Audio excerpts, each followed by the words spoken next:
gitu. Jadi di sini mungkin bisa saya luruskan, kita jatuhnya review aja ya, review untuk perkuliahan kita kemarin gitu, paruh pertama sebelum menghadapi UTS seperti itu. Jadi, aduh, sorry.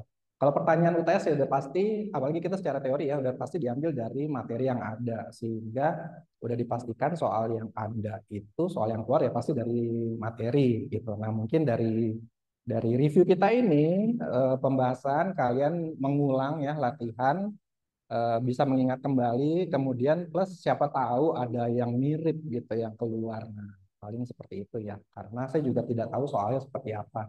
Yang jelas sifatnya teori, kemudian 100 menit atau 200 menit gitu ya ininya ya. Jadi cukup panjang di situ. Diharapkan berarti ada penjelasan ya, penjelasan. Nah, penjelasannya sendiri kalau dari sisi saya sih, kalian bisa kombinasikan penjelasan dengan narasi ya, dengan teks. Nggak perlu mirip banget dengan PPT. Ini kalau dari sisi saya. Oh ya, mungkin disclaimer juga ya untuk anak-anak yang di Kemanggisan yang pengampunya dosennya yang lain. Jadi ini versi saya ya di kelas saya gitu. Jadi mungkin buat apa ya, insight lah ya. Saya ketemunya di Alsut kan, Alsut ya kan kelas saya juga ya. Nah itu dia tuh. Jadi untuk yang di Kemanggisan berarti disesuaikan ya dengan dosen masing-masing. Maksudnya disesuaikan, mereka punya cara pandang dan pengalaman yang mereka miliki gitu ya dalam mengajar. Jadi mungkin eh, ada sedikit perbedaan contoh gitu misalnya ya. Tapi kalau misalnya ada yang agak bingung atau apa, silakan ditanyakan. Kita bisa sharing sih jatuhnya gitu ya di sini. Nah, pattern software design kita itu kita menggunakan teori dari domain driven design gitu ya. Jadi pattern yang digunakan untuk mengembangkan suatu aplikasi atau sistem gitu ya. Nah, yang diadopsi adalah domain driven design untuk eh, pendekatannya. Jadi si DDD ini nggak mau dibilang metodologi ya. Kalau metodologi yang kita kenal tuh seperti waterfall, seperti agile, nah itu metodologi pengembangan sistem. Sebenarnya dia tuh nggak jauh beda ya. Jadi untuk mengembangkan sistem, cuman dia nggak mau dibilang metodologi, tapi dibilang pendekatan ya, approach untuk pengembangan sistem. Nah ini jadi untuk PPT saya itu saya merupakan ringkasan setiap PPT. Jadi saya ini aja lah kira-kira ya saya ambil yang saya anggap penting untuk materinya gitu. Kemudian kalian akan lebih baik kalau mengacu pada textbooknya sendiri ya, dari principle pattern principle dan apa gitu saya lupa. Punyanya Scott Millett. Nah itu yang jadi buku textbook kita yang pertama ya rujukannya. Oke, nah pertama kali kita perlu tahu dulu si DDD itu siapa gitu ya. DDD itu adalah filosofi ya untuk pengembangan sistem yang dicetuskan oleh Eric Evan. Nah, kemudian ini nih yang paling pentingnya nih. Kalau yang si Agile segala macam itu dia tidak menspesifikkan untuk software yang seperti apa gitu. Jadi apa aja bisa dikembangkan dengan metodologi yang lain. Tapi si domain driven design ini pendekatannya itu ditujukan untuk kompleks problem domain. Nah, dalam hal ini kalau kita lihat bukunya ataupun referensi dari orang-orang lain ya, yang dimaksud dengan kompleks itu apa sih? Nah, jadi bukan kompleks artinya rumit secara infrastruktur atau secara teknologi, tapi kompleks dari secara bisnisnya, ribet gitu ya.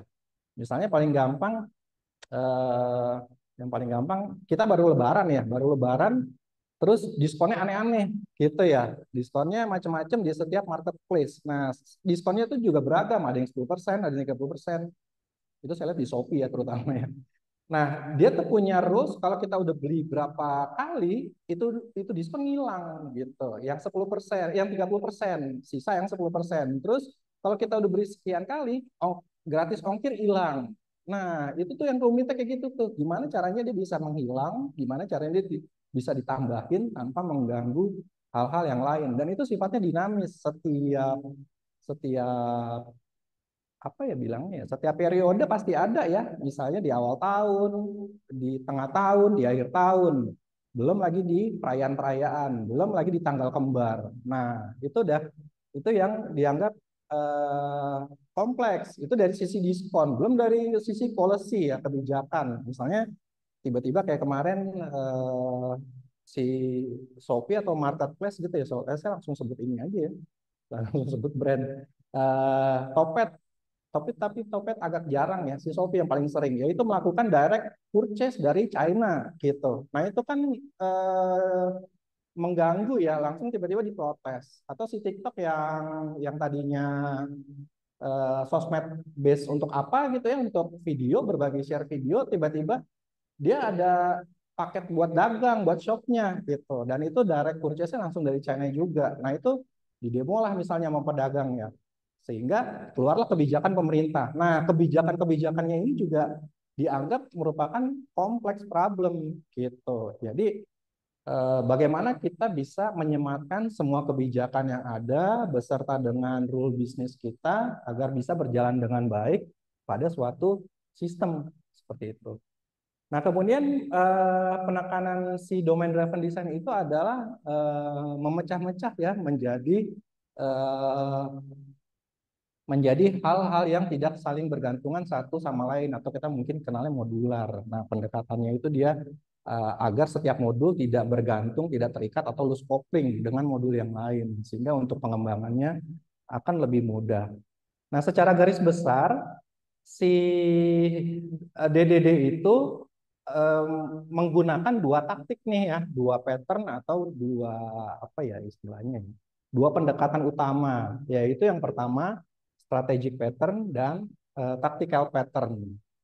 Nah itu pattern utama yang digunakan sebenarnya seperti itu. Kemudian ada hal yang lain yang disebutnya adalah tools ya, yang dianggap sebagai eh, perangkat pengguna gitu, yaitu yang kita kenal dengan UL ya.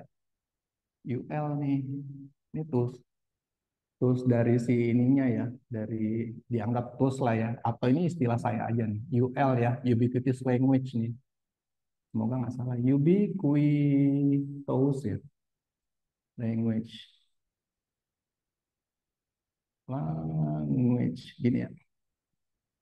Nah, ubiquitous language itu adalah semua istilah yang ditemukan di dalam sistem seperti itu.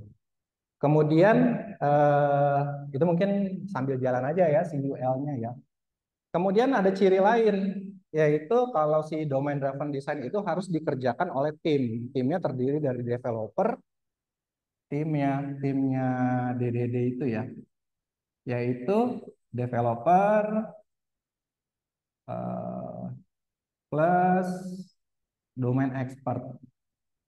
Nah, domain expert adalah seorang yang dianggap ahli pada suatu domain ya, pada suatu domain. Nah, ini mungkin sambil berjalan ya, apa itu domain segala macam. Nah, jadi ada dua pattern utama dalam pendekatan si domain driven design, yaitu strategic pattern dan tactical pattern. Nah, strategic pattern itu adalah kita melihat problem kompleks tadi sebagai sebuah domain, kemudian kita memecah-mecahnya ya, kita divide and conquer gitulah ya istilah ininya. Kita pecah-pecah menjadi subdomain. Nah, ini yang kita benar-benar harus apa ya, harus melakukannya tuh sampai udah apa ya bilangnya, udah oke gitu ya dari semua pihak sesuai dengan kondisi nyatanya. Nah, kemudian ketika kita sudah memecah-mecah masalah kita eh, menjadi ke dalam domain-domain kecil, kita baru melakukan tactical pattern, yaitu kita membangun domain-domain yang tadi dengan building block. Nah, kira-kira seperti itulah ya garis besarnya. Nah, jadi bisa dibilang tuh tahapan kita yang pertama melakukan strategic design, strategic pattern ya, yaitu kita memecah-mecah problem kita nih yang kita akan selesaikan menjadi aplikasi seperti itu. Nah, di dalam memecah-mecahnya ini ya, jadi kalau suatu hal kita anggap terlalu besar, kita akan lebih mudah menguasainya kalau kita bisa pisah-pisahkan ya, kita pecah-pecahkan. Kita bisa pecah-pecahkan itu berdasarkan capabilities gitu, kemampuan. Misalnya kita diminta untuk bikin aplikasi online. Nah, itu kan kita domain gedenya ya, kompleks problem besarnya. Gimana kita pecah-pecahnya? Nah, biasanya capabilities di dalam toko online apa sih? Misalnya menerima order, menerima pembayaran, nah dan seterusnya. Itu kan kemampuannya tuh. Nah, kita pisah-pisahkan tuh tadi menerima order, menerima pembayaran, kemudian melakukan pengiriman. Nah, itu mungkin yang paling simpel lah ya, 3 gitu. Nah, itu udah kita pisah-pisahkan seperti itu. Nah, itu udah kita melakukan distilling problem space seperti itu.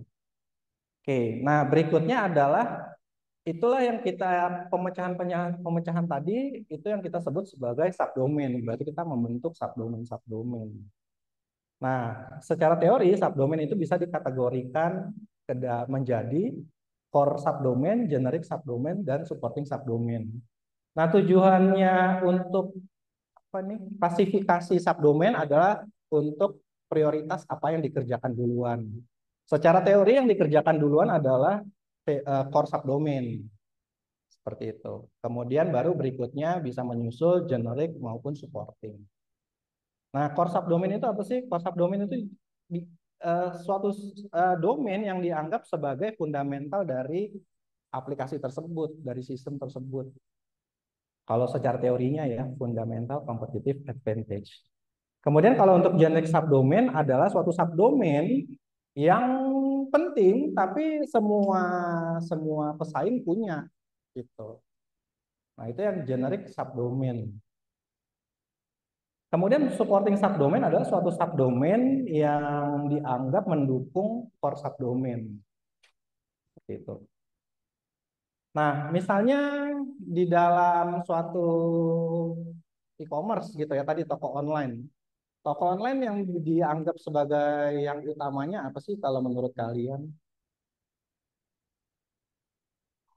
Transaction ya, misalnya transaction.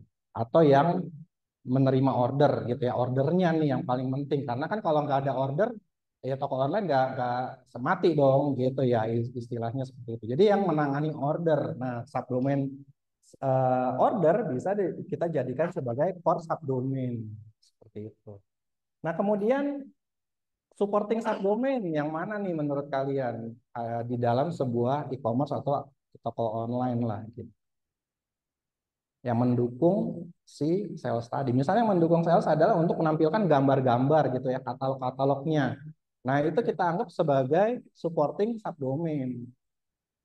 Nah, yang generik nih, generik penting tapi umum, ada di mana-mana, ada di semua toko online gitu misalnya.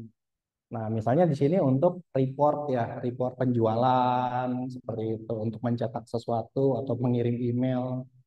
Nah, itu bisa kita anggap sebagai generic subdomain. Misalnya bagian pembayaran. Nah, tadi klasifikasinya apa?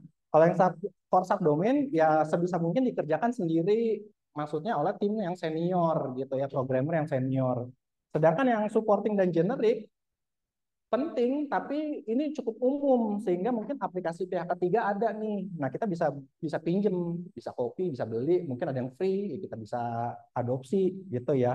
Atau kalau misalnya pun sekiranya kita bikin sendiri, bisa didelegasikan ke junior gitu ya, junior programmer misalnya.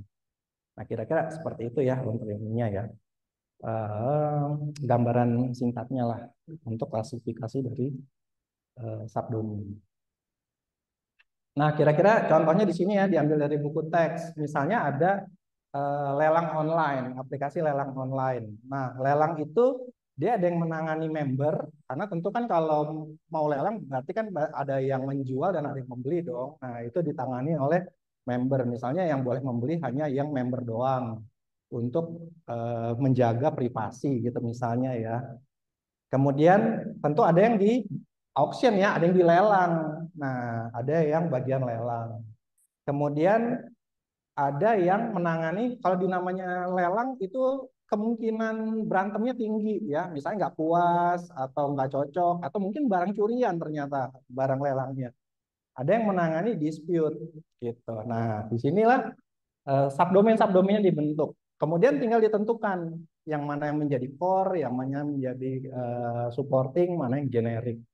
Misalnya karena dia lelang online, ya berarti bagian lelangnya nih yang menjadi core-nya, yang uniknya di situ tuh, cara dia menangani lelang seperti apa. Nah, di sini yang menjadi core subdomain atau core domain.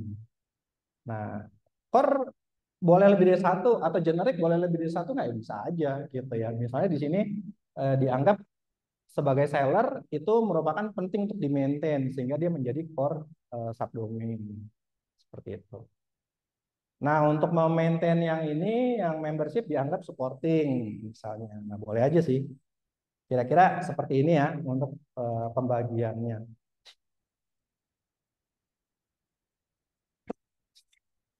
Jika ada komentar atau pertanyaan, silakan langsung aja ya di open mic, karena saya biasanya langsung tancap gas. Oke, nextnya tadi kan subdomain ya. Sekarang bounded context itu apa gitu. Jadi subdomain itu kan tadi kan kita memisahkan berdasarkan kapabilitas atau kemampuan atau mungkin tugas-tugas yang dikerjakan di dalam sebuah sistem. Tadi kan misalnya aplikasi online, misalnya kalau kita diminta bikin sistem untuk sistem informasi kantor lah gitu ya. Nah, kita lihat area tugasnya aja di kantor, misalnya ada HRD gitu ya, bagian yang menangani kepegawaian. Di kantor ada yang menangani bagian keuangan, finance. Nah, seperti itu. Nah, itu mudahnya kira-kira seperti itu ya membuat subdomain gampangnya. Oke, berikutnya adalah bounded context. Nah, bounded context itu mendefinisikan applicability ya, kemampuan implementasi sih dari model. Jadi seperti bertabrakan dengan subdomain, mirip seperti itu. Nah, kalau saya gampangnya, si subdomainnya ini kita bisa pecah-pecah lagi nih. Kita lihat apakah dia punya kegiatan atau kemampuan yang berbeda di dalamnya. Gitu. Nah, idealnya sebuah subdomain itu merupakan sebuah bounded context. Bounded context itu apa sih? Dia konteks, dibedakan berdasarkan konteks. Konteksnya itu dari mana? Dari kegiatannya. Gampangnya sih gitu ya kalau dari sisi saya. Gitu, dari kegiatan yang dilakukan gitu. Misalnya tadi kan bagian order itu kan menangani order, udah tentu berbeda dengan pembayaran. Nah, konteksnya pembayaran order itu konteksnya gitu. Jadi itu yang membatasi. Nah, idealnya sebuah subdomain itu merupakan bounded context. Tapi mungkin aja terjadi kalau sebuah subdomain terdiri dari beberapa bounded context karena misalnya kita temukan di dalamnya kegiatannya banyak yang berbeda. Nah, misalnya contohnya seperti ini ya. Loyalty subdomain merupakan loyalty bounded context. Promotion subdomain merupakan promotion bounded context. Gitu. Karena konteksnya dia sudah mengerjakan bagian promosi, hanya khusus promosi. Nah, ternyata di bagian shipping ditemukan kegiatan yang berbeda antara membuat harga ya, pricing, dan menerima booking pesanan. Gitu. Mungkin aja terjadi. Nah, tapi biasanya kalau di kelas saya menyederhanakannya agar mudah eh, diimplementasikan bahwa sebuah subdomain merupakan sebuah bounded context gitu. Tapi itu tidak menutup kemungkinan ya bahwa sebuah subdomain bisa terdiri dari lebih dari satu bounded context. Oke, sampai sejauh sini ada komentar atau pertanyaan? Udah clear ya? Jadi ujungnya sebenarnya kita fokusnya ke subdomain, bounded context. Tapi mungkin akan ada pertanyaan mengenai prioritas mereka. Nah, kalau prioritas mereka berarti tipe dari subdomainnya gitu ya. Apakah dia merupakan core, apakah generic ataupun supporting. Oke, nah itu udah sampai di bounded context. Bounded context masih bisa dipecah nggak? Masih bisa dipecah, namanya komponen. Gitu. Saya masih ingat ya, komponen. Di bagian shipping, pengiriman ada yang mengerjakan prioritas shipping, ada yang standar shipping. Nah, karena dia mengerjakan hal yang berbeda, tapi sama-sama shipping, itu perlu dipisahkan lagi tuh, dipecah lagi menjadi komponen-komponen. Nah, seperti itu. Tapi kita eh, tidak membahas lebih jauh ya untuk hal itu ya. Itu hanya untuk review aja gambaran kalau si bonded context masih bisa kita telusuri lagi nih apakah mereka mengerjakan hal yang sama atau masih ada kegiatan lainnya Karena apa tadi di awal tujuannya intinya pemisahan tugas ya menjadi modularity yang mengerjakan hal yang spesifik si domain driven design sehingga tidak mengganggu satu modul dengan modul yang lain gitu ya. Sifatnya seperti itu. Oke. Nah, ketika kita sudah memecah-mecah ya menjadi subdomain kemudian berakhir pada menjadi sebuah bounded context, tentu kan mereka ini terpisah-pisah ya, harus disatukan karena mereka sebuah aplikasi yang sama sebenarnya kan ya, mengerjakan satu tujuan, yaitu misalnya tadi aplikasi e-commerce gitu. Nah, mereka kan tentu perlu disatukan dong. Cara menyatukannya adalah kita menggunakan ini integrasi ini di sini. Oke, dalam gambar secara teori sebuah bounded context itu dikerjakan oleh tim yang berbeda, satu bounded context dengan bounded context yang lain. Karena tadi apa?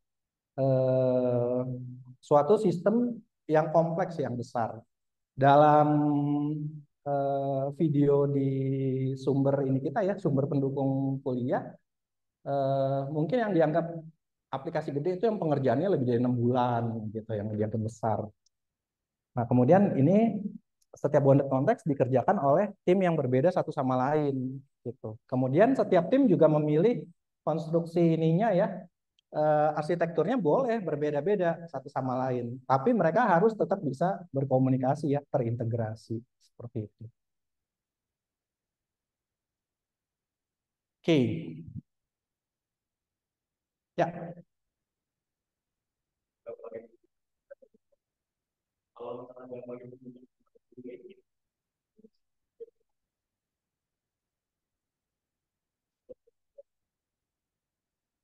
Oh, oke. Kalau bukan sebenarnya bukan cara gambar yang benar ya, semuanya benar, tapi tujuannya untuk apa? Paling itu sih jawabannya. Nah, jadi untuk yang seperti ini gambaran untuk bounded context gitu. Untuk yang SQL, untuk yang UML, terutama misalnya use case yang paling mudah, itu untuk menggambarkan sistem gitu. Jadi kalau kita mau misalnya diminta gambarkan sebuah sistem, yaitu cara penggunaan dari user atau interaksi antara user dengan sistem dalam bentuk use case diagram. Nah, biasa disebut si UML. Nah, itu bisa kayak gitu. Jadi bukan mana yang benar, tapi semuanya benar sebenarnya. Tapi tujuannya untuk apa? Gitu. Jadi di sini tujuan penggambarannya untuk menunjukkan struktur bounded context ya di dalam domain driven design. Oke, jadi di sini timnya bisa berbeda tuh satu satu bounded context dengan bounded context yang lain. Nah, kemudian kita bicara tentang integrasi. Jadi cara mereka berhubungan tuh gimana? Nah, bounded context bisa kita integrasikan dengan database. Jadi dia menggunakan sebuah aplikasi database. Dalam hal ini, dia bisa aja menggunakan aplikasi yang sama, tapi beda database misalnya ya, beda skema, ataupun database aplikasinya sama, skemanya pun juga bareng database yang sama. Nah, itu integrasi dengan database. Nah, di sini database juga bisa mengakomodir ya loose coupling, mencapai ke kemandirian antar modul. Nah, cuman masalahnya kelemahannya kalau database-nya rusak, semua modul nggak bisa jalan, nggak bisa ngobrol gitu. Nah, itu untuk database integration. Integrasi yang lain bisa dilakukan dengan melakukan namanya flat file. Nah, flat file itu semua datanya disimpan dalam bentuk file. Nah, ke apa ya? Pro-nya gitu ya, kebaikannya bahwa ini mudah diimplementasikan. Setiap tim, setiap bounded context dia punya struktur file sendiri-sendiri sesuai dengan kebutuhannya. Kemudian dia tidak perlu lagi menggunakan query language seperti database. Pokoknya bebas lah gitu ya, kemudian pakai file.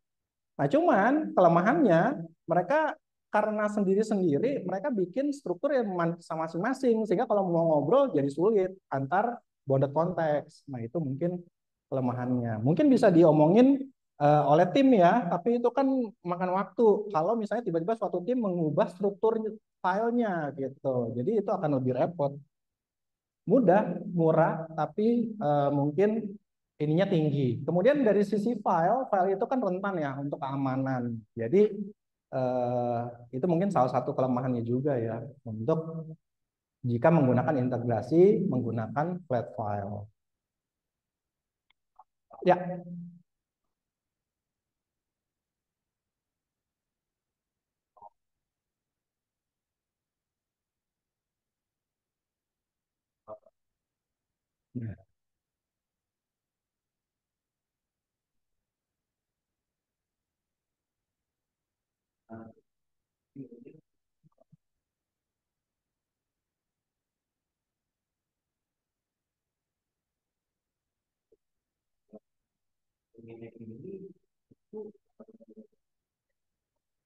nah balik lagi ke sini nih. Idealnya sebuah subdomain itu merupakan bounded context.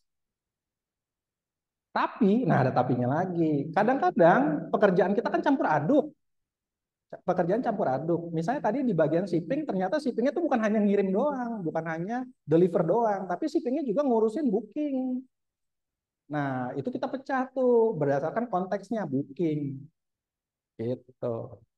Sebenarnya sih intinya mirip ya sama. Kita membagi menjadi subdomain itu berdasarkan tadi apa? Applicable kemampuan ataupun kegiatan di sistem tersebut. Sebenarnya kan kegiatan itu kan bentuknya konteks, kan gitu kan ya. Sederhananya ya kalau tapi eh, itu kita apa ya kayak bertingkat deh memecah-mecahnya gitu. Seperti bertingkat. Jadi pertama kita melakukan pemecahan dalam bentuk subdomain berdasarkan area kerja ya di sistem. Tadi ada order, ada payment, ada ini, ada itu. Kemudian kita periksa lagi nih, mereka bisa dipecah lagi nggak atau ada kegiatan lagi nggak yang berbeda? Kalau nggak ada, itu adalah bounded context. Jadi gitu aja sih. Si order berarti order subdomain berarti kalau nggak ada kegiatan yang berbeda di dalamnya berarti dia adalah order bounded context. Simpelnya gitu. Hmm.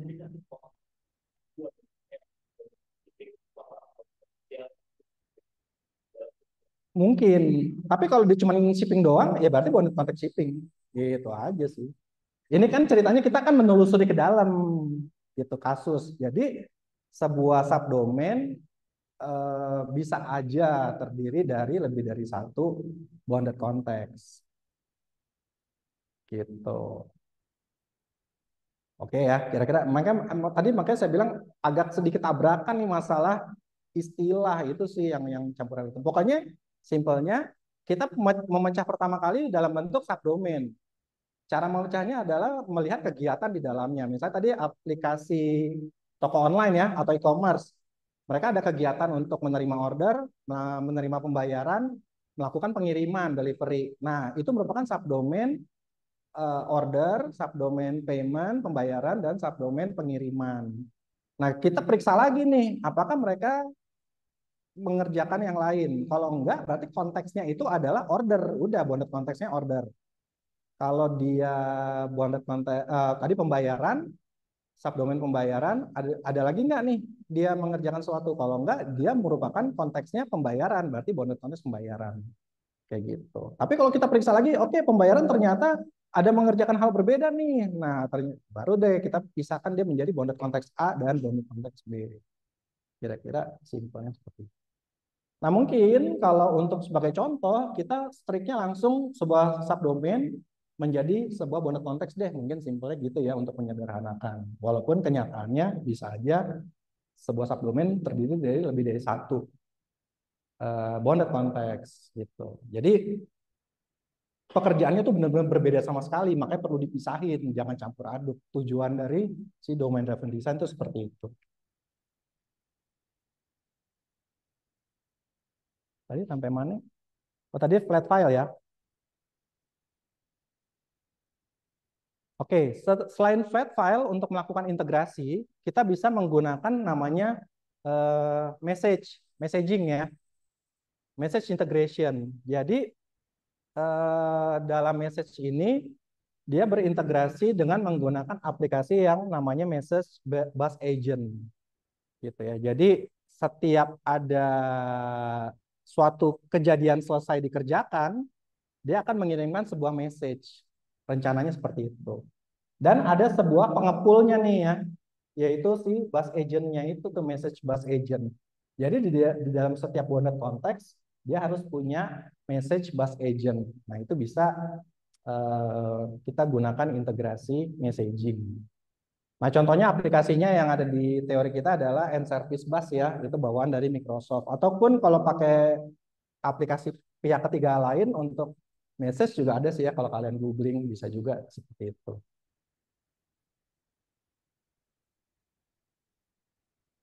Oke, sebelum kita lanjut ke integrasi berikutnya, dalam menggambarkan sistem, nah kita bisa ada bantuan diagram nih, yaitu kontainer diagram atau komponen diagram dan komponen diagram.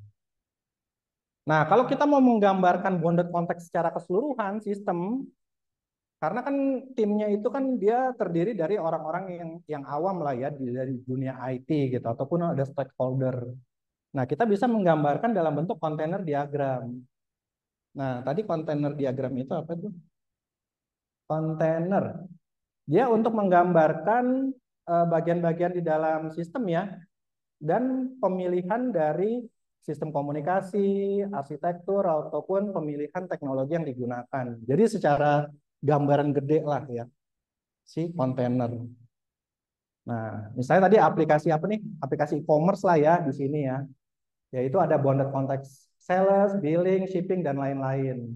Kemudian di dalam setiap bounded context itu dia menggunakan teknologi yang digunakan ya, bahasa pemrograman yang digunakan, teknologi database, kemudian messaging-nya ya, integrasi yang digunakan ya.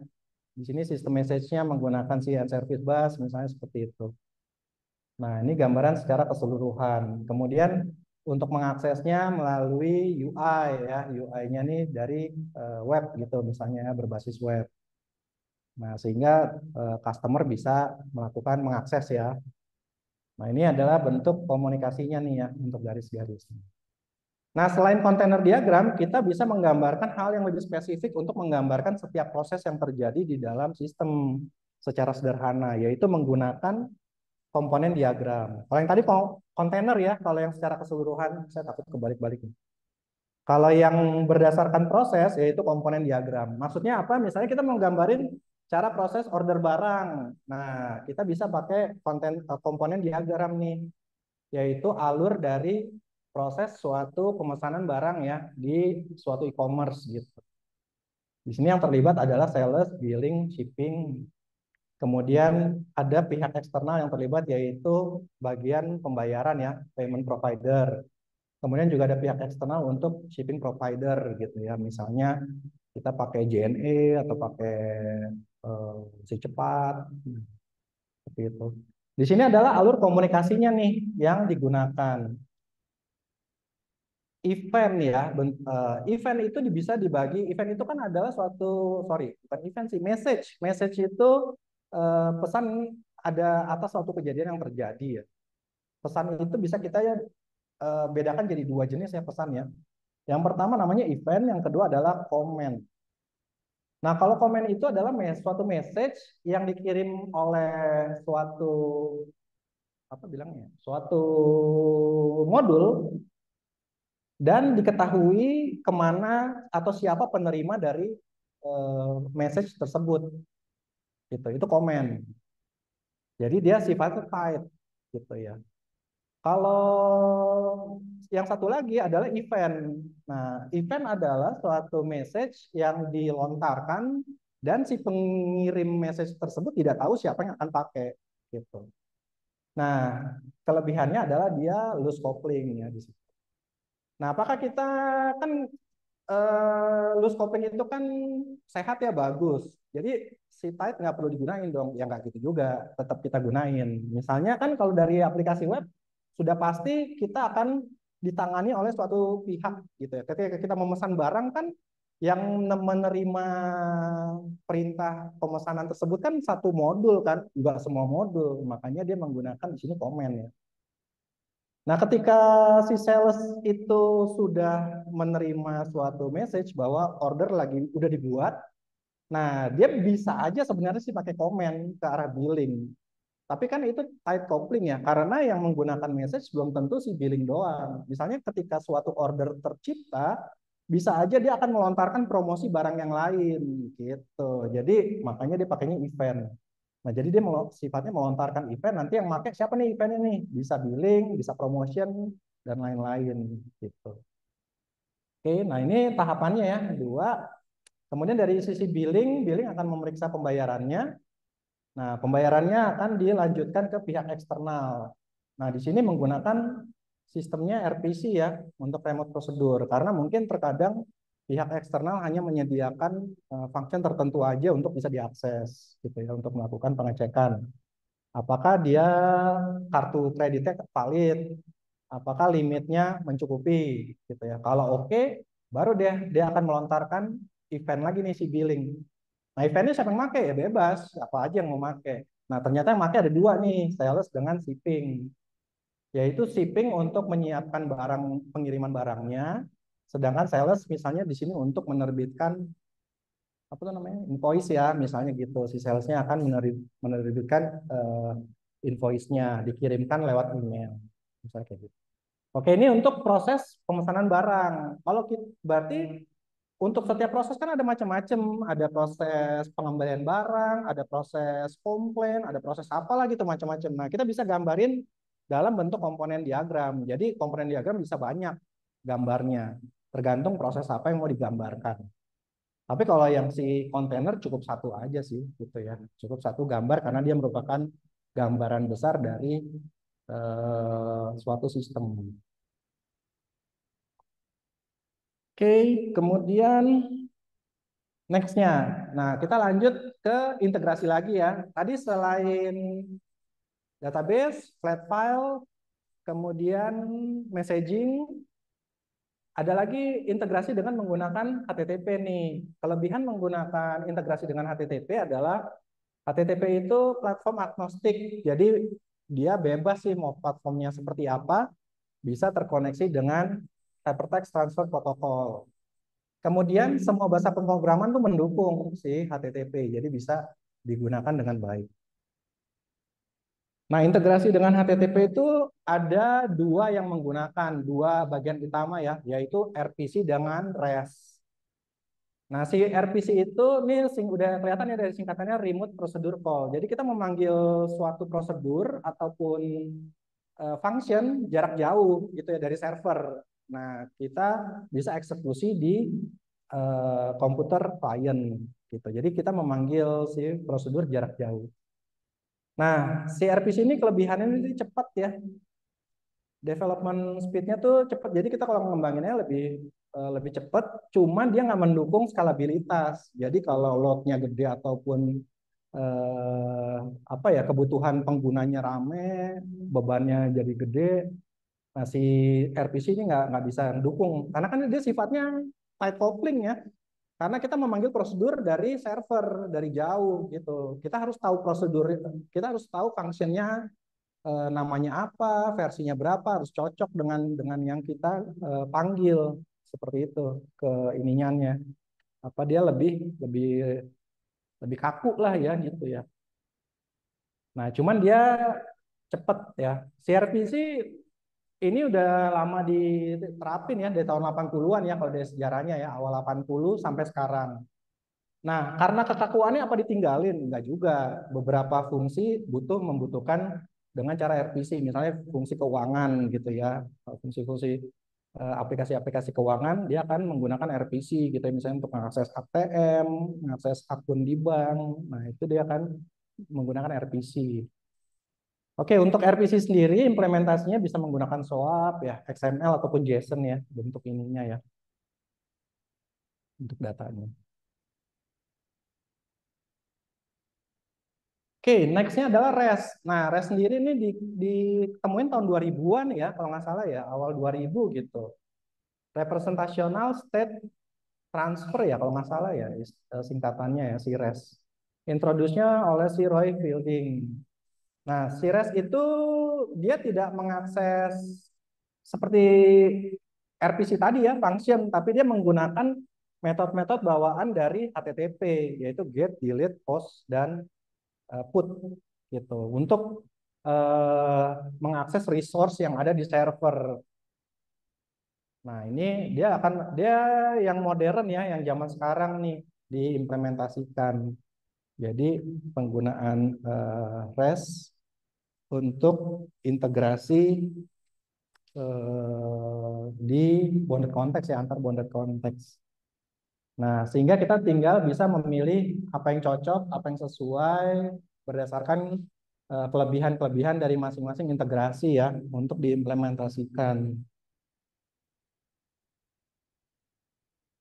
Oke, nah itu udah kita tadi udah selesai mendefine ya. Anggaplah kita udah mendefinisikan dengan baik eh, apa tadi problem ini kita ya, domainnya. Kita udah pecah menjadi bounded context, udah kita definisikan dengan baik lah. Kita udah pisah-pisah menjadi modul-modul yang tidak berkaitan satu dengan yang lain. Nah, tahapan berikutnya baru deh kita melakukan tactical pattern. Nah, tactical pattern itu segala tadi apa bounded context yang sudah kita tentukan, kita tinggal bangun ya. Jadi bounded context nanti akan terdiri dari building block gitu. Kita membentuk bounded context-nya dengan building block ini atau pattern-pattern yang ada di dalam domain driven design.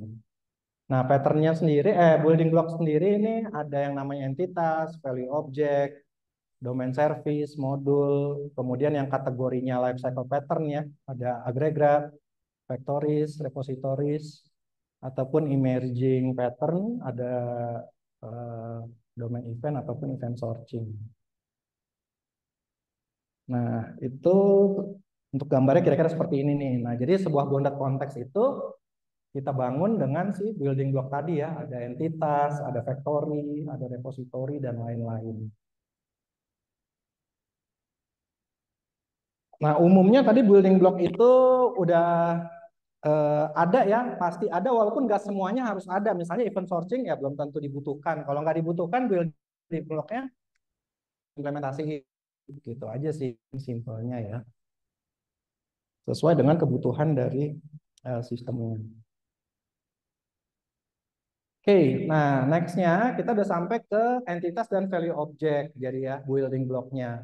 Nah si entitas itu adalah sebuah ini ya merepresentasikan konsep yang ada di dalam model yang ada di dalam konteks seperti itu. Nah, dia dulu diidentifikasi berdasarkan ID ya. Dia dibedakan berdasarkan ID. Si entitas itu dia punya banyak ini ya, ciri khas ya, banyak karakter, banyak atribut ya. Ada propertiesnya, ada metodenya juga si entitas. Nah, yang pasti dia juga punya ID ya.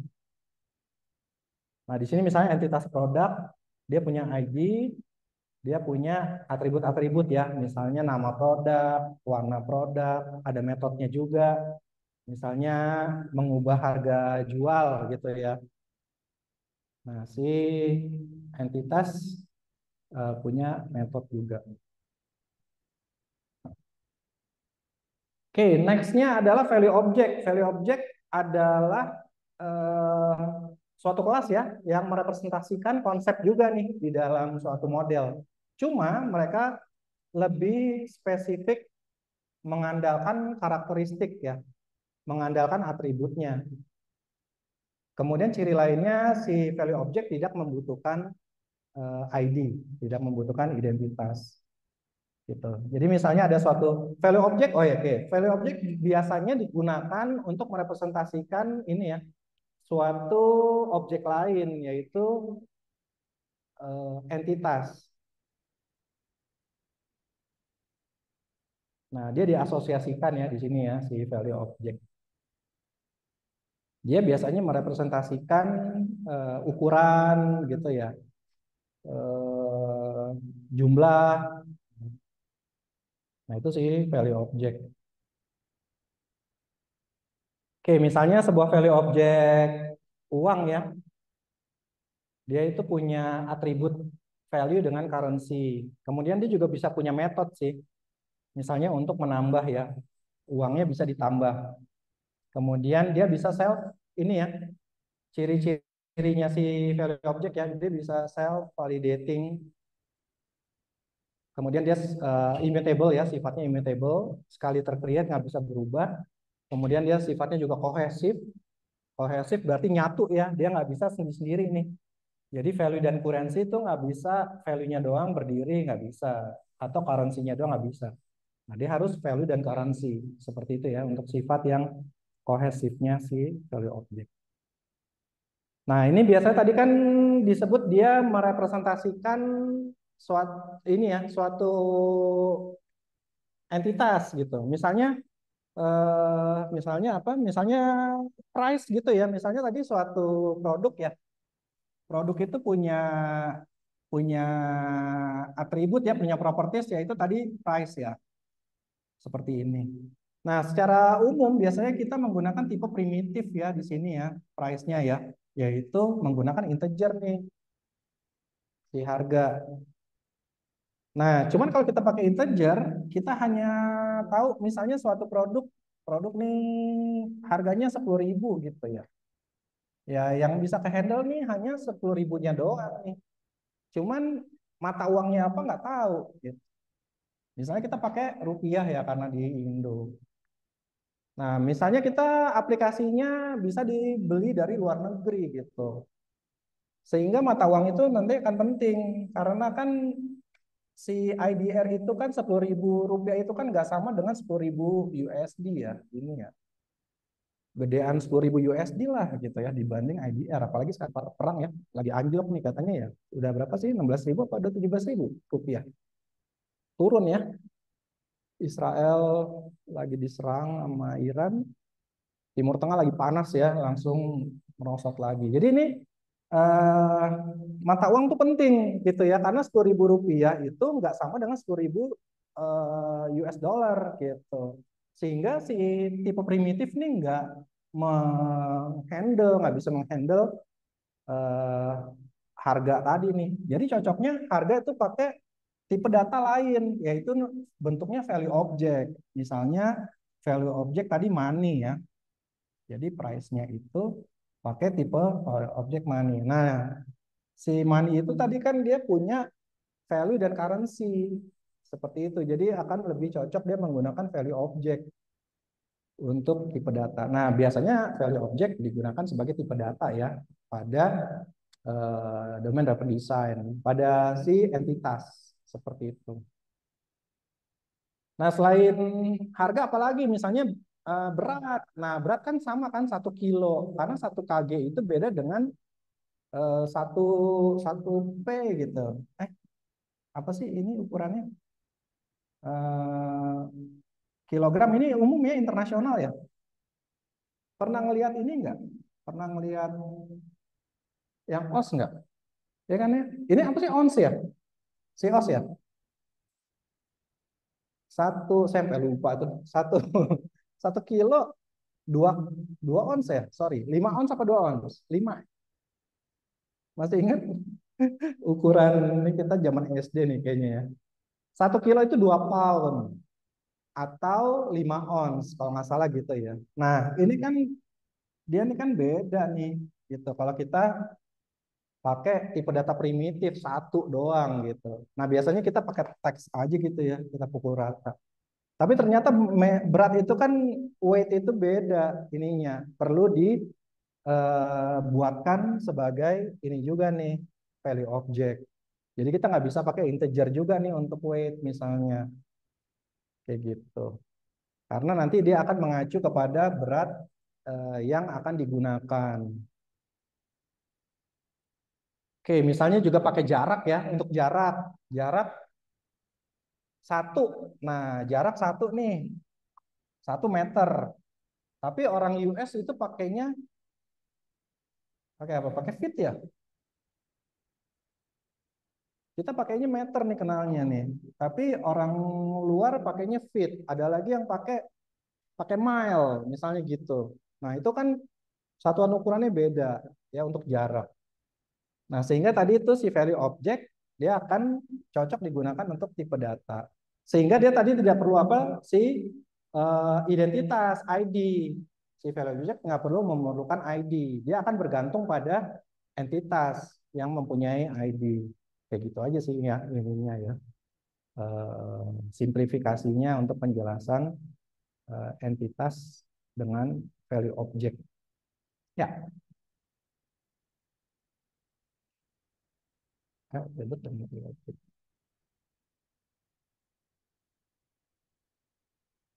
Di mana? Oh, oke. Mungkin istilah kali ya. Mungkin gini, si entitas itu punya atribut. Value object juga punya atribut. Jadi maksudnya atribut itu apa ya?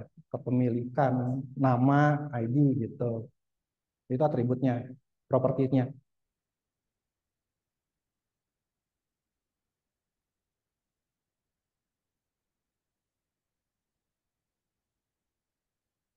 Mm-mm.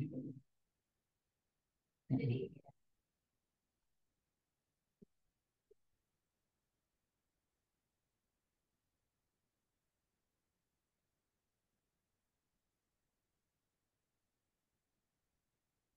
Oh, itu ciri-cirinya sih sebenarnya lebih ke arah ciri-ciri dari value object. Value object itu sifatnya immutable. Sekali di-create, dia nggak bisa berubah. Misalnya nih, value object money. Kalau dia di-create goceng 5.000, dia nggak bisa berubah jadi 3.000. Nggak boleh. Nggak boleh kita coret tuh harganya. Tapi dia bisa dilakukan metode, ada perkalian, misalnya uangnya nambah 2 kali lipat. Nah, itu kan ada metodenya, boleh tuh. Tapi dia tidak mengubah nilai aslinya, tapi dia akan menciptakan, mengcreate objek baru. Itu ciri-ciri sih, bukannya ini sifat-sifatnya doang. Gitu. Mm-mm. Mm. Bukan, dia nggak bisa diubah sekali. Misalnya nih, ini money kan ya, money-nya nih punya punya value tadi ya, value-nya integer gitu ya. Kemudian tadi dia ada currency ya, currency. Oke, currency kita pakai standar aja lah gitu ya, string gitu. Jadi misalnya tadi terkreatnya 5.000 gini ya, terus currency-nya nih IDR gitu. Ya udah dia sekali tercreate new money, udah langsung goceng 5.000. Nggak boleh tiba-tiba dia diubah gitu ya, diubah jadi 2.000 gitu nggak bisa di change gitu. Tapi kalau dia kita mau ngubah mau jadi 2.000 kita mesti create new lagi gitu, new money lagi. Jadi nggak bisa ngubah ini aslinya, kita nge-create objek baru. Hmm.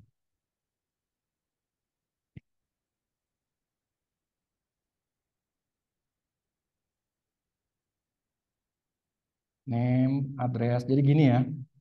Nah, mungkin tadi masa istilah-istilah, masalah istilah doang tuh. Misalnya kan inilah yang namanya atribut. Itu sih secara keseluruhan dia istilahnya nih atribut nih. Nah, tipe datanya itu tuh baru nih. Sorry, biasanya string ya. String lah gitu, ini string. Nah, ini tipe datanya. Mungkin yang kamu maksudkan adalah tipe datanya. Apakah kita menentukan tipe datanya itu dia primitif atau value object? Gitu.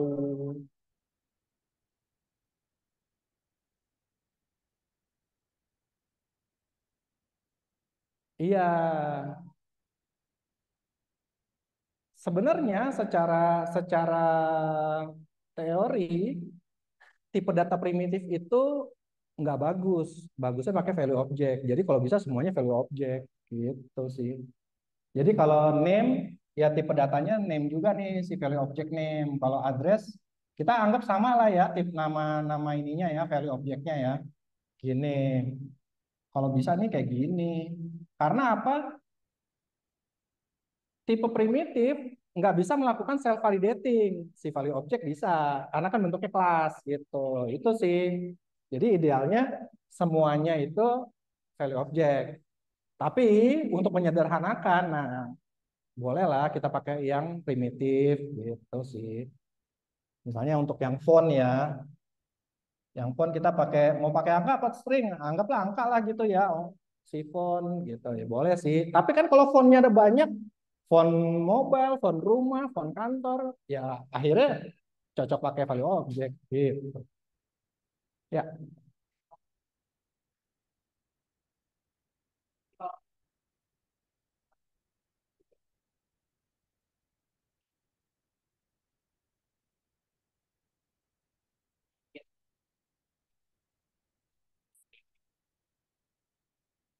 nah itu lucu tuh, itu yang saya bingung juga. Di dalam entitas, entitas atributnya boleh berubah. Bingung kan? Entitas atributnya boleh berubah, tapi kalau value object nggak boleh.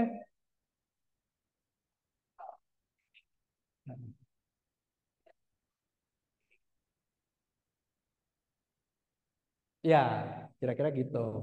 Jadi kan si entitas itu kan dia punya metode juga, boleh punya metode di dalamnya. Boleh aja dia ngubah alamat misalnya kan pindah rumah gitu. Tapi kalau alamatnya bentuknya value object kayak gini, dia mesti mengcreate akhirnya objek baru. Itu aja sih sebenarnya. Sebenarnya intinya sama aja. Bisa aja berubah, tapi dia create objek baru berarti. Intinya kayak gitu. Iya, yang baru objek baru ini ya, akhirnya disimpan ke database misalnya ya. Mau kita bikin baru atau kita timpa gitu, kita update. Nah, bebas aja. Sebenarnya sih intinya sama ujung-ujungnya, cuman secara teoritis ininya aja agar dia nggak keganggu dari luar. Itu sih intinya.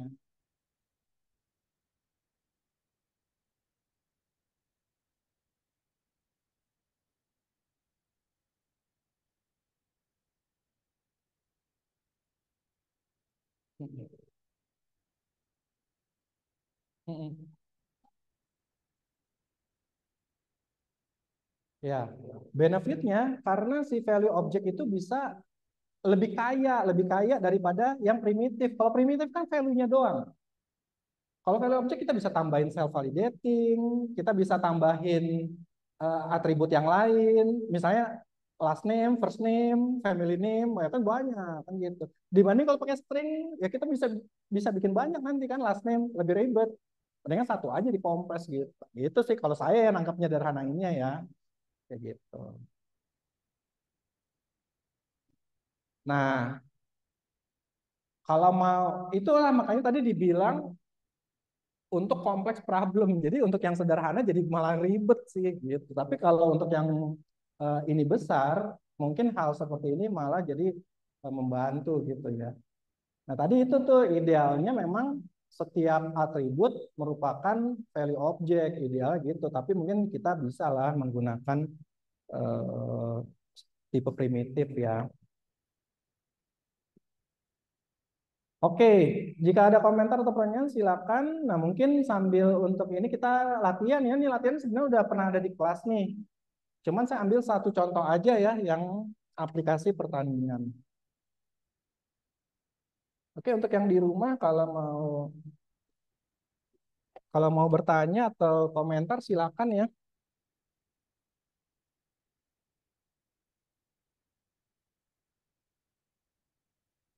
Tunggu deh, saya ini aja ya. Saya mungkin ya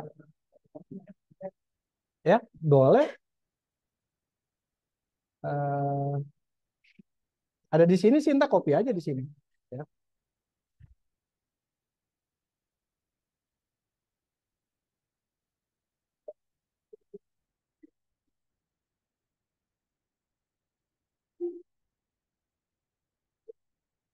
Oke, yang di rumah udah ngelihat nggak nih? Kira-kira contoh kasusnya seperti ini ya.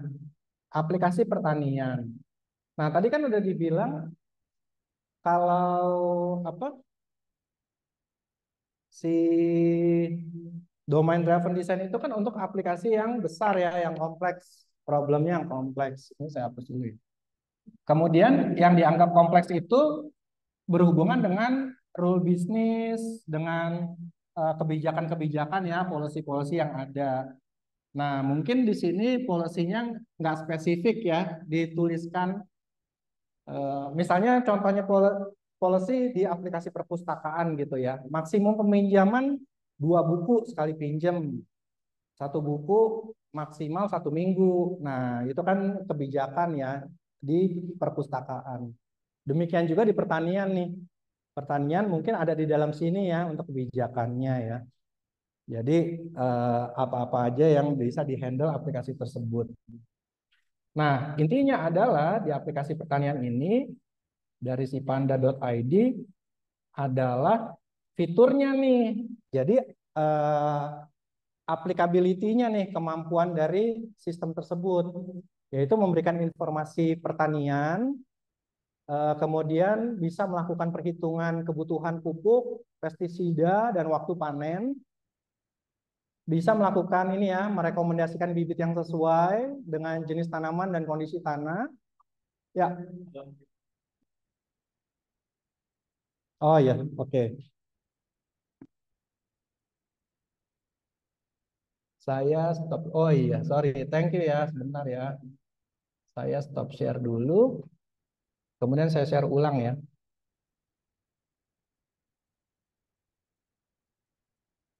Oke, ini dia. Oke, udah kelihatan. Untuk contoh kasusnya, ini ya. Jadi diambil dari saya, tunggu. Saya copy dulu lah ya. Kemudian saya share di chat.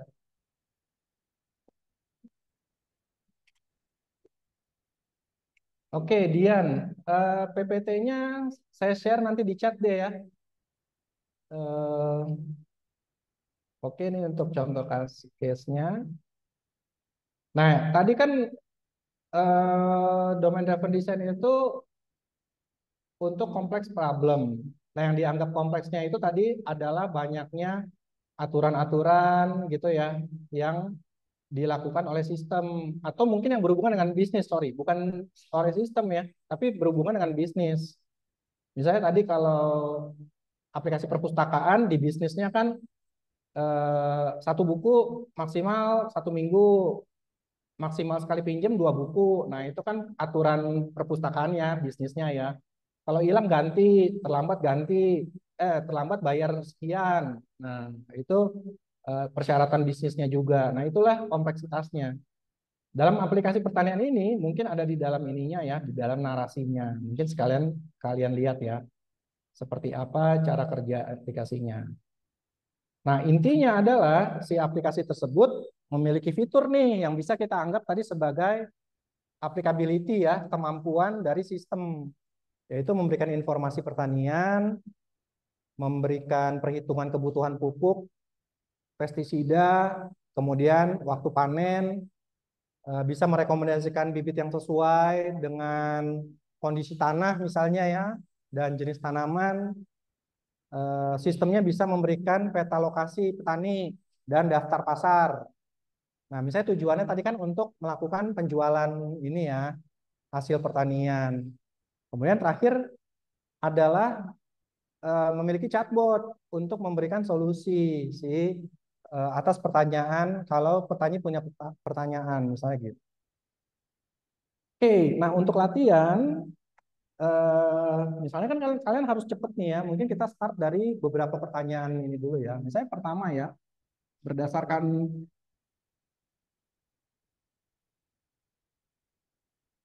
case tersebut. Nah, yang pertama misalnya tentukan subdomain dan jenisnya ya. Jenis subdomain maksudnya ya. Jenisnya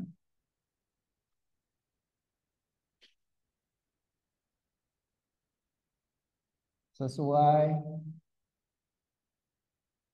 case tersebut. Kemudian yang kedua, buatlah diagram untuk desain secara keseluruhan ya. Keseluruhan eh, dari sistem tersebut untuk menggambarkan eh, integrasi ya, komunikasi atau integrasi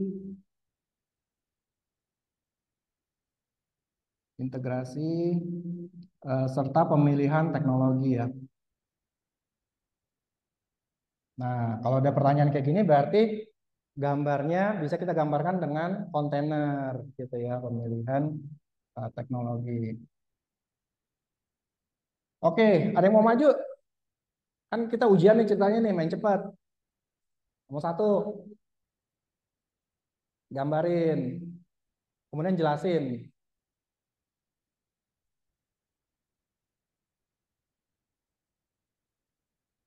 Gimana nih kira-kira? Atau kalian yang sebut deh, subdomain, kira-kira apa aja nih subdomainnya? Kita main gampangnya dulu. Tadi kan subdomain adalah aplikasi, kemampuan ya, atau aktivitas. Ya udah, tadi apa? Manajemen informasi lah gitu aja, manajemen info pertanian. Kemudian eh, manajemen, kita pakai kata manajemen aja ya. Manajemen perhitungan kebutuhan pupuk ya. Kebutuhan pupuk, pesti, dan waktu panen. Kemudian apa tuh? Rekomen ya, manajemen rekomen.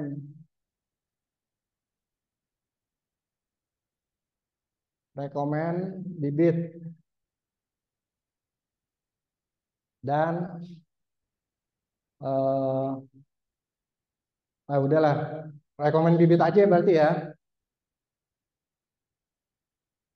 Kemudian eh, search lokasi ya. Lokasi ya. Langsung aja gini ya. Lokasi apa tuh? Petani, lokasi pasar lah, gini ya. Lokasi pasar. Kemudian apa lagi? Chatbot. Nah, kalau kalian mau main simple, sesuai dengan ininya aja gitu. Kemudian kita tentukan berarti ini mau apa nih? Yang kalian anggap core-nya yang mana? Kira-kira.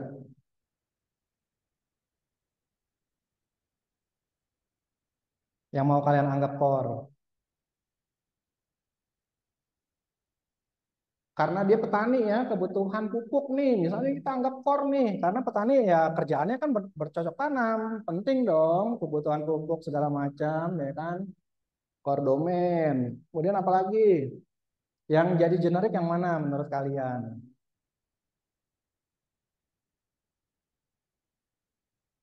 Apa? Chatbot generik, oke bebas. Nah, kalau kalian udah membuat seperti ini, jangan lupa kasih penjelasan. Kenapa kalian menentukan ini sebagai generik, gitu ya. Jangan lupa ya, itu untuk mendukung jawaban kalian. Yang di rumah juga gitu ya. Jadi jangan main sebut core gitu, karena ingatnya cuma itu doang. Nah, sebutin dong kenapa milih core, karena itu dianggap penting, karena petani fokusnya melakukan bercocok tanam. Jadi dia membutuhkan pengetahuan tentang pupuk, pestisida. Nah, misalnya kayak gitu ya. Genetik domain. Ada lagi yang lain gimana nih? Misalnya gini lah ya, generik. Karena dia searching aja nih kan, gitu. Misalnya pasar, generik domain. Nah, bibit. Misalnya kita anggap core, gitu ya. Karena ada bibit.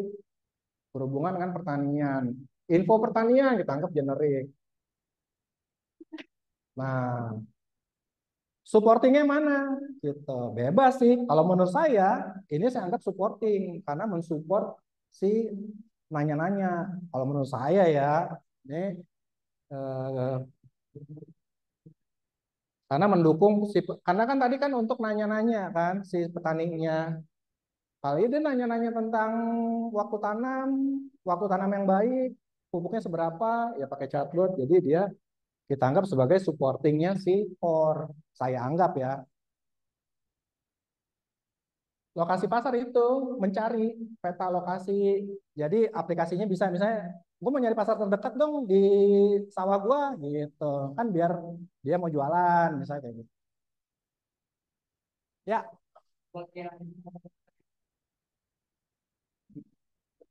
boleh, bebas. Yang penting tadi tambah penjelasan gitu ya. Kasih argumen gitu. Boleh.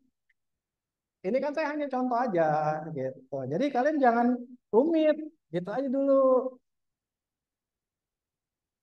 Tambah penjelasan ya, plus penjelasan ya, reason, penjelasan. Kenapa itu kalian tentukan sebagai core, generic, ataupun supporting gitu. Jadi itu untuk menunjukkan kalian paham gitu ya, apa dasar teorinya. Nextnya buat gambar. Ya udah deh, tinggal buat gambar. Ada berapa sih kira-kira? Ada 5 lagi, banyak juga ya. Ya gini aja ya. Ini. Kemudian ini untuk UI-nya ya, standar ya. Kemudian tadi apa tuh? Info pertanian ya. Info pertanian. Kemudian eh, manajemen pupuk. Pupuk, pesti, apa gitu ya. Lalu rekomen bibit. Kemudian lokasi pasar ya. Lokasi. Nah, kurang satu deh nih chatbot ya. Chatbot.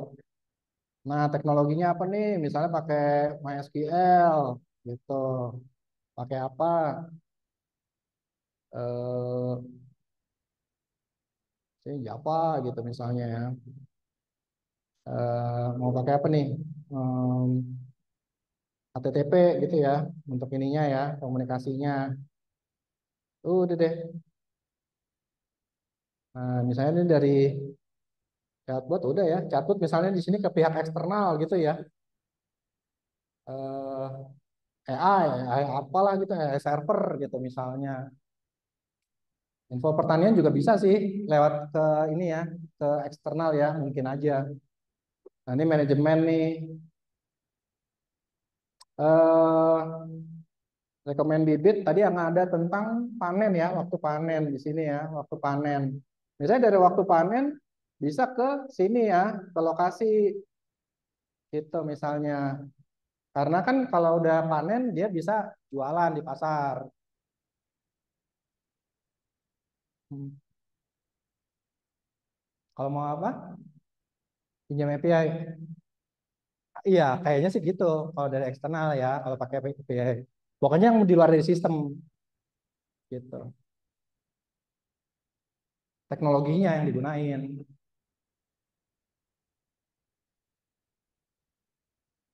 Oh bukan, misalnya gini nih, misalnya kan chatbotnya dikembanginnya pakai Java gitu ya. Kemudian kan dia pakai API kan ke eksternal dari AI server misalnya ngambil ngambil datanya kayak gitu misalnya. Atau mungkin dia nggak ada nih ya, nggak pakai. Yang ada ini nih, misalnya info pertanian nih, misalnya dari eksternal gitu, dari Google lah gitu misalnya ya, dari Google gitu misalnya. Kalau kalau nggak ada ya nggak apa nggak usah berarti.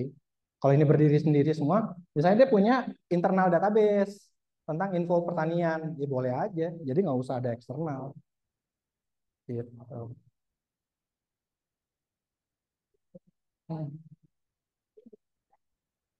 Oh iya, berarti kamu tadi pakai supporting atau generic, pakai pihak ketiga. Gitu. Sama begini juga. Mm-mm, mm-mm.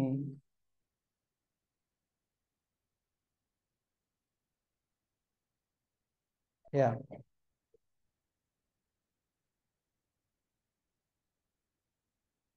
mm. Iya, tetap itu sih pakai eksternal berarti ya untuk itunya. Iya, pakai eksternal. Kalau ada iya, kalau ada hubungan dengan eksternal gambarin aja. Gak apa-apa. gitu nggak masalah. Yang penting secara gambaran, secara keseluruhan kita tahu ngambil datanya gitu sih udah ketahuan ini kayak gitu aja. Nih, saya tadi pakai HTTP ya, pakai JSON gitu. Ini UI ya. Oke, itu dua. Misalnya yang ketiga diminta gambarkan eh, sistem dalam UML. Saya gini, biasanya sih yang diminta misalnya use case. Nah, tinggal gambar deh tuh use case-nya, ya kan? Use case-nya sesuai dengan itu aja nih. Misalnya aktornya tadi petani ya. Ini petani. Ini sistem ya, aplikasi pertanian. Nah, tadi bisa apa tuh? Ini kita gambarin nih.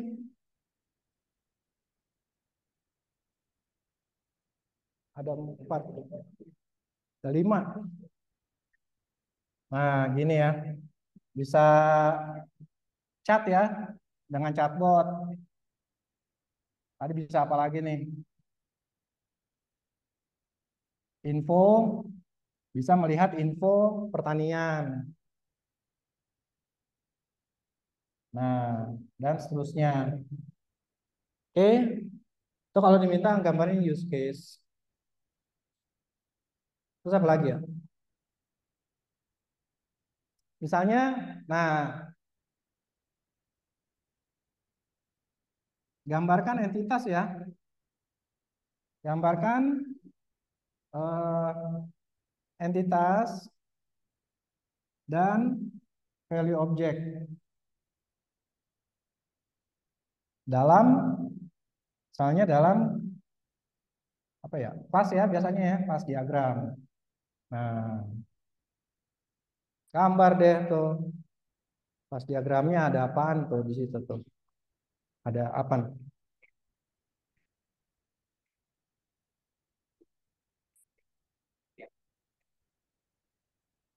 Hmm.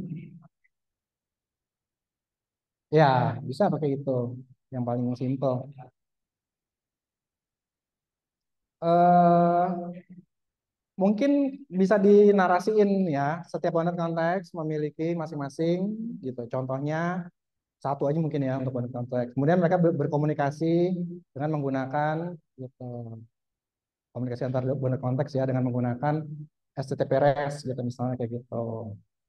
Untuk pihak eksternal, misalnya karena aplikasi ini mengakses dari luar, ya berkomunikasi dengan ini luar, menggunakan RPC, misalnya kayak gitu.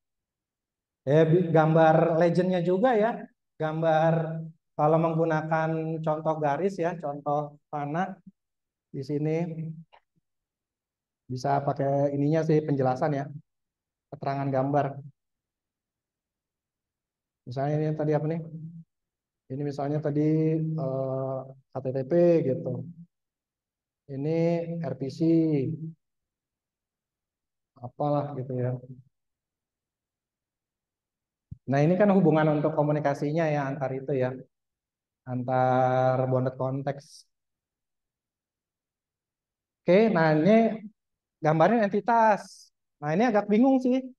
Kalian tinggal tentukan aja yang kalian anggap entity misalnya petaninya gitu ya.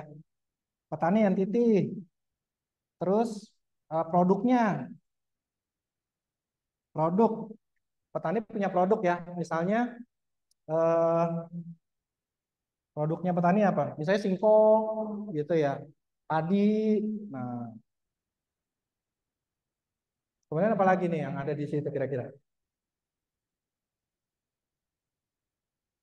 Oke, saya nggak ada ide ya, saya nggak tahu. Kecuali kalau di situ aplikasinya bisa menghandle order, misalnya, sorry, menghandle pembelian, gitu ya. Berarti ada order dan pembayaran, gitu. Paling nggak berarti ada entitas order di sini ya. Misalnya bisa menghandle penjualan produk-produk pertanian. Nah, berarti ada entitas order. Nah, tinggal bikin aja ya. Saya lupa nih. Kelas diagram ya gini ya. Ini saya petani ya. Petani. Tadi apa tuh? Petani ada ID, nama gitulah ya. Nama, umur mungkin ya. Nah, habis ini misalnya umur udah integer nih. Eh, umur apa tanggal lahir ya? Tanggal lahir yang umum ya. DOB ya. Nah, di sini DOB-nya udah date ya. Udah kelihatan value object. Name-nya value object. ID-nya misalnya string gitu ya. Nah, ini udah value object nih. Kemudian misalnya di sini ada lagi lah yang lain ya nih karena sempit aja ya. Ini ada lagi yang lain lah gitu. Kemudian metodenya apa? Metodenya misalnya change change address gitu ya ya. Change address. Nah, terus petani itu punya banyak order gitu misalnya ya, tinggal terusin aja lah ya untuk ininya. Ini contoh ini doang sih, ntar kan kasusnya seperti apa tinggal disesuaikan. Kira-kira gambar kayak gini. Nah, bisa aja nanti ada sebutkan ya, sebutkan ubiquitous language yang ada di situ. Nah, yang ada di sistem tersebut. Gitu ya. Kalian tinggal sebutin aja sih istilah-istilah pertanian misalnya ya yang digunakan gitu waktu panen. Nah, ubiquitous language-nya biasanya berdasarkan kegiatan ataupun policy gitu. Eh, misalnya policy. Misalnya kemarin kan yang lagi apa tuh? Lagi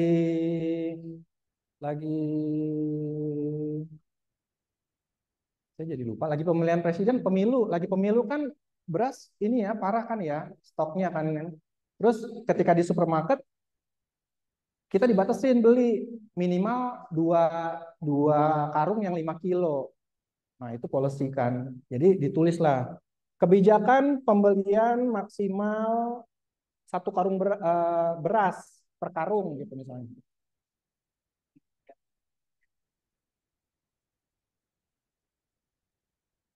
Ini, oke, tergantung pertanyaannya. Kalau misalnya pertanyaannya kayak gini, gambarin aja.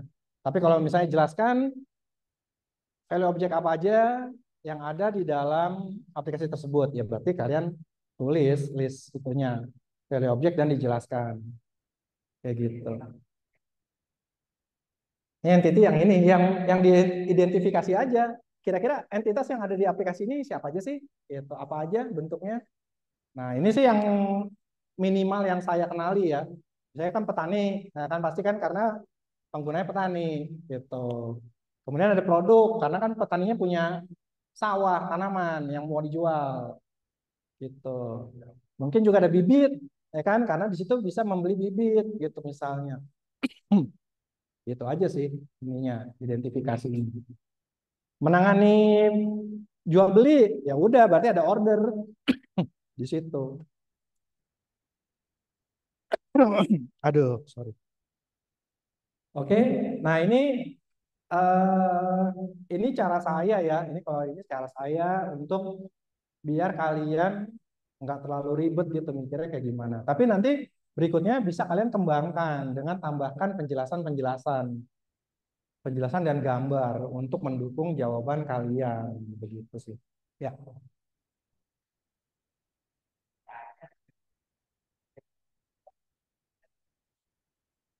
pas diagram bisa aja. Misalnya kan bounded konteks, bounded konteks order.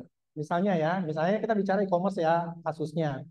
Nanti kan di situ ada ada order yang pasti, ada orangnya customer, ada produk. Ya, berarti udah ada 3 entitas. Bikin kelas diagramnya berarti berdasarkan 3 itu. Iya, yang di situ kira-kira apa aja sih? nanti mungkin juga dia muncul lagi di bonus konteks lain si customer kan gitu misalnya kan ada di uh, bukan ini deh promotion misalnya di bonus konteks promotion itu kan nanti produk muncul lagi di promotion ya gambar lagi produk di situ itu aja sih tapi kalau kayak gitu kayak bakal makan waktu kalau menurut saya ya bakal makan waktu ya tergantung ininya juga sih saya juga nggak tahu nih kayak gimana tapi ini kemungkinan ya jadi ngegambarin dengan UML plus dengan sesuai teori paling kayak gitu untuk ininya. Oke, kira-kira ada komentar atau pertanyaan yang oh tadi saya bilang mau share ininya ya, yang ada di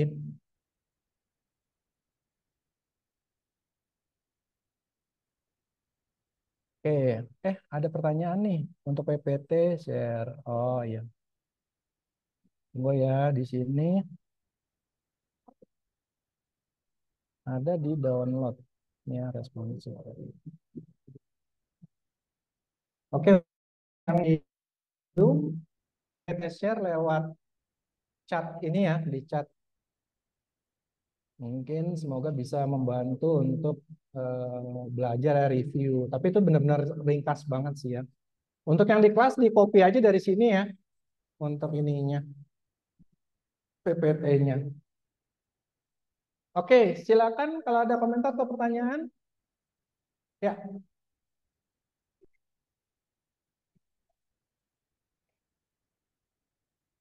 ya kalau kita mau mudah ya, jangan terlalu pusing sama ininya ya. Kita bikin. Walaupun oke, secara teori tidak ada ya use case itu digambarkan bonus konteks. Itu cuman saya dari sisi saya aja untuk memudahkan pemahaman, memudahkan untuk menjawab gitu. Tapi kalau secara ininya nggak ada, bisa bentuknya berbeda gitu aja sih. Tapi kalau membuat mudah, base dari situ juga oke gitu.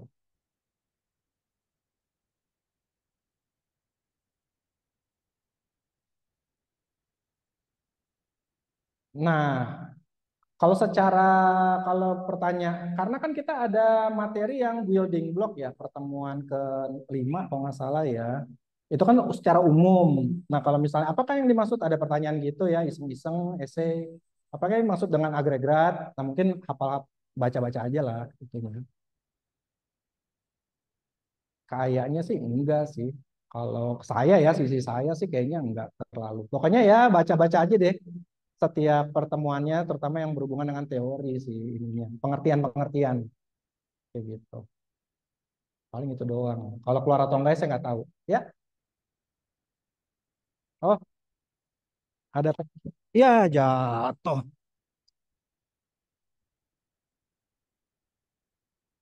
Contoh UL. Oh, nah UL pada pertanian ya. Siapa nih? Anastasia. UL pada pertanian. Jadi gini, UL itu kan diharapkan kita udah dianggap ngobrol dengan domain expert. Nah, UL di pertanian eh, misalnya apa ya? Contohnya.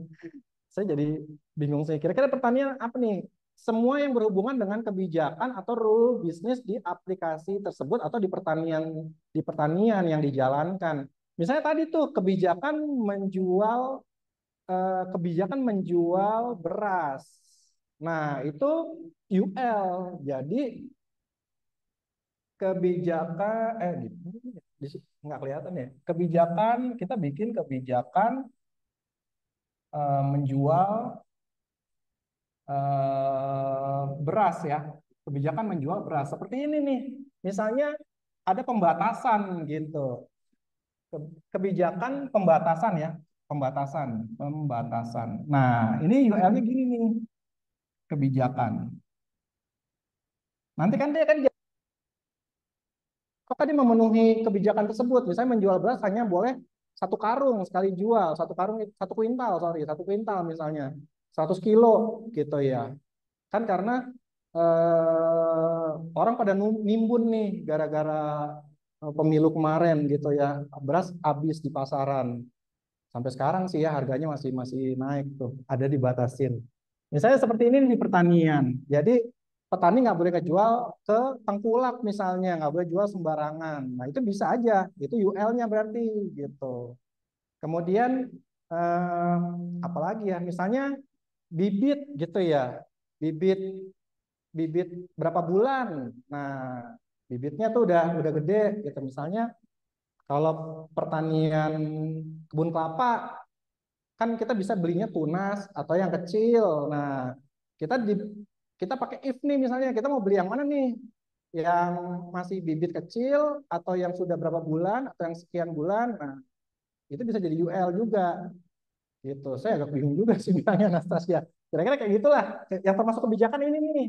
Misalnya ya pembatasan menjual beras gitu. Itu kebijakan. Nah, itu dimasukkan tuh sebagai UL. Nanti di dalam sistem dia juga muncul. Nanti dia akan melakukan pengecekan apakah dia sudah memenuhi kebijakan menjual beras tersebut. Kalau oke, lanjut ke next step, misalnya kayak gitu. Kayak gitulah kira-kira. Kenapa? Invarian, kita bisa bilang dia invarian. Invarian, oke. Iya, itu soal istilah sih. Jadi UL-nya ini nih listnya nih, semua yang ada di situ. Berarti ini termasuk invarian. Kayak gitu. Invarian itu rule bisnis, batasan, sehingga dia mengikat gitu. Misalnya invarian anak TI kan beda nih dengan anak ekonomi, misalnya kayak gitu ya. Berlakunya di TI doang nih, yang itunya, yang berlakunya kayak gitu. Nah itu istilahnya memang macam-macam sih ya, lucu-lucu nih ininya agak-agak. Jadi jangan, semoga kalian nggak terkecoh dengan istilah. Oke, untuk Anastasia, semoga menjawab ya, yang bagaimana kita mencari UL-nya. UL-nya kita bisa melihat dari narasinya, cara cara apa jalan ceritanya, skenario-nya. Kita lihat dari situ atau kita imajinasi, kita anggap kita mengetahui beberapa hal umum tentang pertanian. Nah, bisa kita tuliskan sebagai UL di situ. Kayak gitu. Tapi dengan cara seperti ini nih ya, dengan underscore kalau menurut contoh yang ada di buku teksnya sih gitu untuk UL-nya.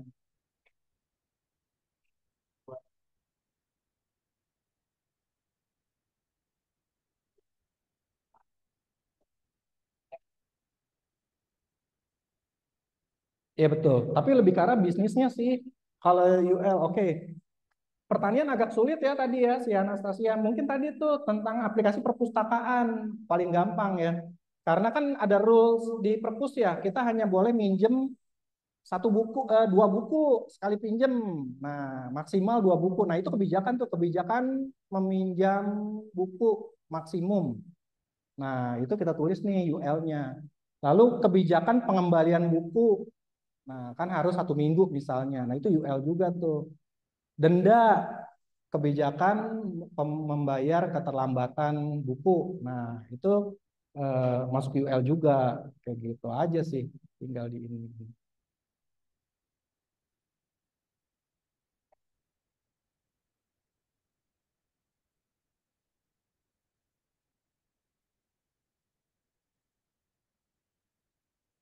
Nah, kalau yang berlakunya di bonded konteks itu, berarti yang berlakunya di bonded konteks itu. Misalnya tadi tentang di bonded konteks pembayaran misalnya ya, ada rules-nya misalnya apa ya rules-nya ya kalau di pembayaran ya. Misalnya maksimum pembelian hanya tadi tuh, maksimum pembelian hanya 10 buah, misalnya untuk menghindari orang numpuk barang ya, untuk jual balik gitu. Nah, itu bisa seperti itu di rule bisnis yang ada di pembayaran gitu. Tergantung tergantung ininya sih.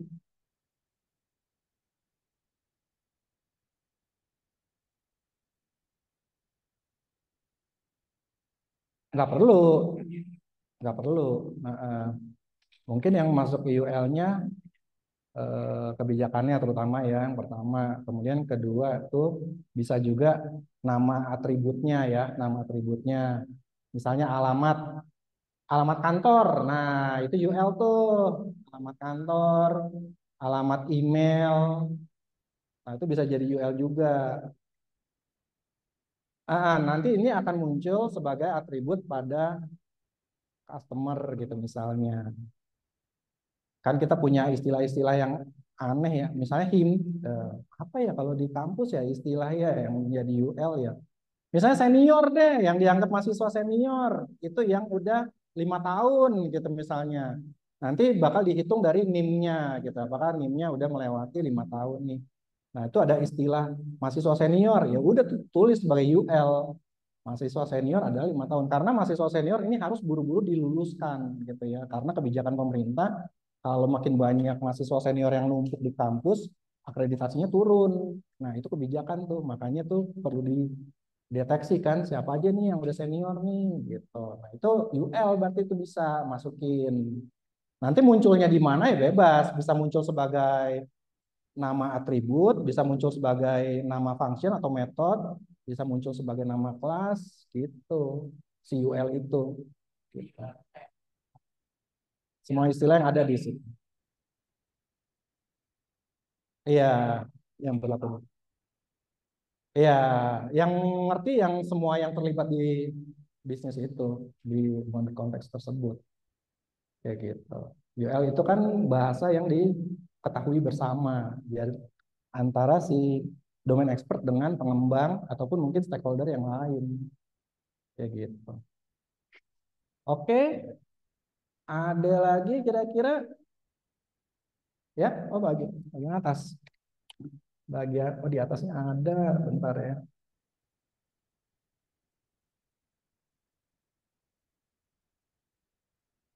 Bedanya garis putus-putus. Oh, bedanya garis putus-putus itu kan ada di legendnya. Siapa nih? Generico. Jeren, Jeren, siapa Nico? Bedanya itu ada di ininya nih, di gambar. Tunggu ya.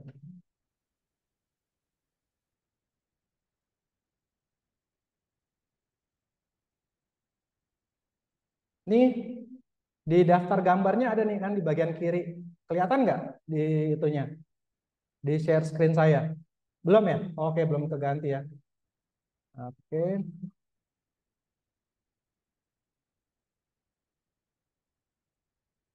Ini ya, di sini nih ada legendnya nih di bagian kiri bawah. Yang dimaksud dengan putus-putus, titik-titik atau garis tegas nih ya panahnya.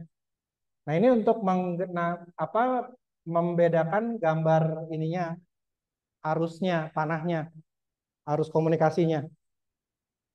Sebenarnya kamu bebas sih, kamu mau balik ya boleh juga. Yang titik-titik misalnya kamu namain event, yang tegas itu kamu namain RPC, boleh juga. Yang penting ada penjelasan gambar, maksudnya gitu.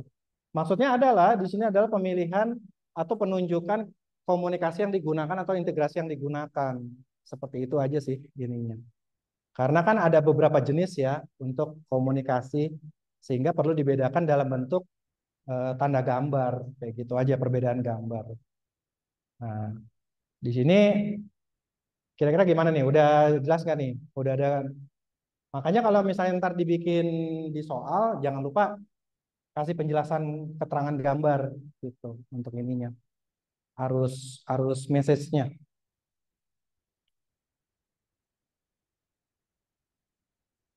Itu untuk membedakan tadi apa teknologi komunikasi yang digunakan ya untuk jenis komunikasi atau integrasi yang digunakan. Mau RPC ataupun bentuknya komen ataupun event. Tadi masih ingat ya komen ya. Komen itu adalah message yang diketahui siapa penerimanya. Nah, ini makanya bentuknya komen nih. Karena kan kita dari UI kan dari web kita kan udah pasti tahu siapa yang handle gitu. Makanya bentuknya dia komen. Nah, kalau event adalah suatu message yang akan dilepaskan tapi tidak tahu siapa yang akan menggunakan. Bebas, siapa aja bisa menggunakan. Nah, itu makanya seperti itu gambarnya. Sedangkan yang RPC tadi karena dia misalnya menggunakan pihak eksternal yang hanya menyediakan function aja, prosedur call gitu ya, untuk remote prosedur call. Jadi menggunakan RPC misalnya. Ini untuk pihak eksternal nih di luar sistem, yaitu ke payment provider misalnya, atau ke shipping provider, misalnya dia menggunakan RPC gitu. Seperti itu aja sih untuk ininya ya, penggunaan.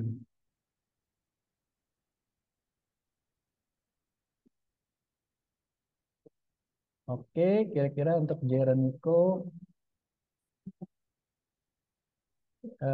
di diagram kontainer. Nah, sama yang di diagram kontainer sama juga di kontainer ataupun di komponen ya. Ini untuk menunjukkan komunikasi apa yang digunakan untuk ininya ya, jenis panahnya kayak gitu.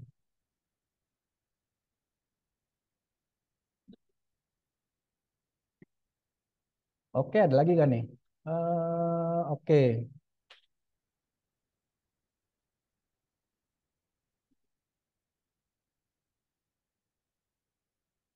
Oke, untuk Pak Amin, ubiquitous language. UL itu singkatannya ubiquitous language. Bahasa yang digunakan bersama-sama. Nah, bahasanya itu diambil dari biasanya tadi dari apa? Dari semua yang terjadi di dalam konteks ataupun di dalam aplikasi lah mungkin simpelnya ya. Gitu. Oke, ada lagi yang lain? Kalau tidak ada, mungkin terima kasih ya untuk ininya. Mungkin tadi singkat aja, simpel aja, semuanya dirangkum. Eh, Tinggal prepare aja ya untuk UTS-nya. Dikembangin lagi, yang simpel ini dikembangin lagi sesuai dengan pemahaman kalian. Semoga bermanfaat. Itu aja sih. Oke, saya kembalikan ke MC ya kalau gitu ya, Kak Ken. Baik, Pak. Udah. Oke, baik. Nah, ini nih. Sudah gitu. Oke, baik teman-teman, untuk responsi PSD hari ini udah selesai. Untuk yang di Zoom nanti kalau misalnya ada info apa-apa lagi, bisa lihat di grup responsi aja ya sama teman-teman yang onsite. Kalau misalnya gitu boleh ucapkan terima kasih kepada Bapak juga. Oke, oke, dah. Oke, ada kata-kata nggak Pak untuk ujian? Untuk ujian ada nggak Pak kata-kata? Ada kata-kata? Oke, sip.